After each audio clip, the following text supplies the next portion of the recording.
অনা অসমীয়াৰ মানসিক অতিশয্যাৰ কাৰণে আত্মহত্যা কৰিবলৈ বাধ্য হোৱা অসমীয়া উদ্যোগী যুৱক পৱন হাজৰিকাৰ মৃত্যুৰ ন্যায় বিচাৰি দাবীৰে আজি অসমীয়া যুৱ মঞ্চৰ লখিমপুৰ জিলা সমিতিয়ে উত্তৰ লখিমপুৰ চহৰত এক সমদল উলিয়ায়। সমদলত সমিতিৰ বিষয়ববী আৰু সদস্যসকলে অংশগ্ৰহণ কৰি অনা অসমীয়াৰ বিৰুদ্ধে আৰু পৱন হাজৰিকাৰ মৃত্যুৰ ন্যায় বিচাৰি দাবীৰে বিভিন্ন শ্লোগানেৰে উত্তৰ লখিমপুৰ চহৰৰ আকাশ বতা উত্তাল কৰি তোলে। লখিমপুৰৰ পৰা জুলফিকাৰ আলীৰ ৰিপৰ্ট, আছাম নিউজ 24।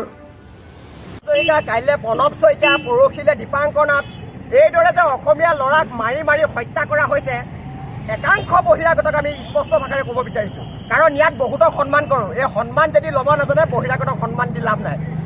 হত্যা কৰিছে, হত্যাৰ উত্তৰ ইয়াৰ অসমৰ মুখ্যমন্ত্ৰীয়ে তাৎক্ষণিকভাৱে যিদৰে বাঘৰ দৰে মুখ্যমন্ত্ৰী দুৰ্নীতি হ'লে বাঘৰ দৰে জঁপিয়াই পৰে, কিন্তু অসমৰ মুখ্যমন্ত্ৰী ডক্টৰ হিমন্ত বিশ্ব শৰ্মাক এটা কথা স্পষ্ট কৰি দিব কৈছোঁ যে অসমীয়াৰ জাতি মাটি ভেটি চৰকাৰ এখন হয়নে নহয়, নে কেৱল মাত্ৰ কথাৰ ফুল জাৰি আপোনালোকে মানুহৰ মন জয় কৰিব পাৰে।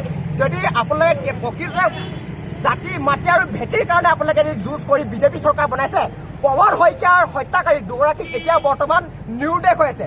এটা আছে অংকিতা গৌৰৱাল।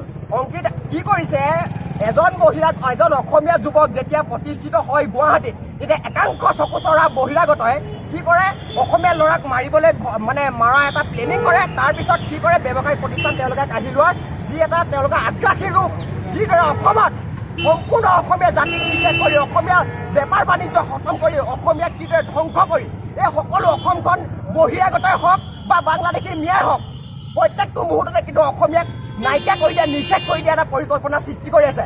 এইবিলাক পৰিকল্পনা সৃষ্টি বন্ধ কৰক। অসমীয়া যুৱ মঞ্চই কিন্তু এনেকৈ শান্ত হৈ বহি নাথাকে। আজি প্ৰতিবাদ কৰিছোঁ, কাইলৈ কিন্তু ঘটনাস্থলীত গৈ পেলাই অংকিতা আগৰৱালাকো আমাক গতাই দিবলৈ আমি আহ্বান জনাইছোঁ। অসম আৰক্ষী যদি গতাই দিব পাৰে, অসম আৰক্ষীয়ে গতাই দিয়ক।